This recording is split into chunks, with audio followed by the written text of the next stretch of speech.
Welcome back to A Holiday at Home with Huguenot Street. My name is Amber Neilson, and I'm excited to share part 2 of our holiday-themed video series with you. Last week, we talked about the French Huguenot settlers of New Paltz, their Calvinist faith, and their aversion to all things Christmas in the 18th century. This week, we'll take a look at the Dutch settlers of the Hudson Valley and the St. Nicholas Day customs they brought over from the Netherlands. These customs would eventually evolve into Christmas as we celebrate it today. Now, let's take a journey back 3 centuries. 'Tis the eve of December 5th. We've just had dinner and we've gathered around the hearth to sing festive songs and eat delicious gingerbread and spice nuts and sweet cakes and peppernoten, Dutch spice cookies. The children leave their shoes out by the chimney in hopes of receiving goodies and gifts from St. Nicholas, who will be stopping by later in the evening. The well-behaved children will sleep soundly tonight and dream of the wonderful surprises that await them once their eyes snap open at sunrise. The poorly behaved children, however, won't sleep a wink. For instead of goodies and gifts, something sinister could arrive before dawn, in the form of a switch for spanking, or a child-sized bag for kidnapping, to be taken away from their family forever to distant lands where no one will be able to hear their cries.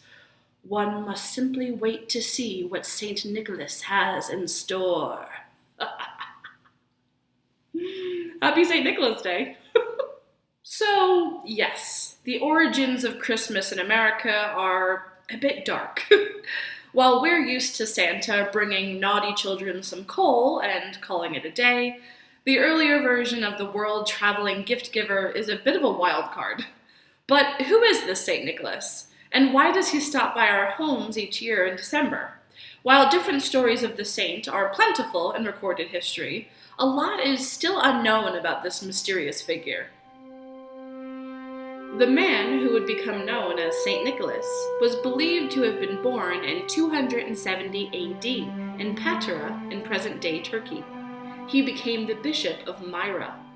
The earliest accounts of his life were written centuries after his death, leaving the details of his time on Earth a bit muddled.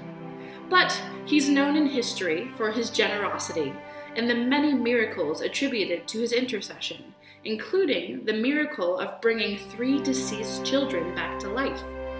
It is also said that he would roam the streets at night and leave coins and small gifts outside of people's doors.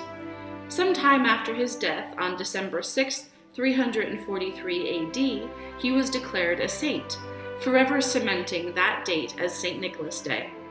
As the tales of his good deeds were passed down and elaborated on through time, he became a hero among the less fortunate, and his stories inspired the wealthy to find generosity in their hearts. St. Nicholas became lovingly referred to as Sinterklaas, a Dutch nickname for his title as saint. But where the ideas came from of Sinterklaas hitting naughty children with switches and kidnapping them is another story. To be honest, there are so many interesting and often completely bizarre elements to the story of St. Nicholas Day that would need an entire video series to itself. So I encourage you to read up on the history if you haven't already, because it is a trip.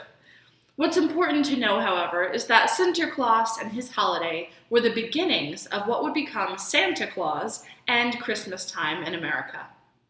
Next, I'd like to share with you one of the most important elements of this Dutch holiday tradition: the food. Culinary historian Peter G. Rose goes into glorious detail in her book, Delicious December, about not only the fascinating history of St. Nicholas Day, but also the incredible dishes and delicacies that the Dutch brought over from the Netherlands. She shares dozens of recipes that celebrate 4 centuries of Dutch treats, including spiced hot chocolate, letter cookies, marzipan figures, and honey cake, as well as a full menu for a December buffet. The feast, of course, was and continues to be the highlight of St. Nicholas Day on December 6th. So if you're looking for a fascinating read and a new cookbook, or a special gift for a loved one this holiday season, consider stopping by the historic Huguenot Street Museum shop on the weekend, or order this wonderful book from our online shop. That's all for now. Be sure to tune in next week to learn about the evolution of Christmas traditions in New Paltz through the Victorian period and the turn of the 20th century, with some other fun stuff thrown in there too. See you then!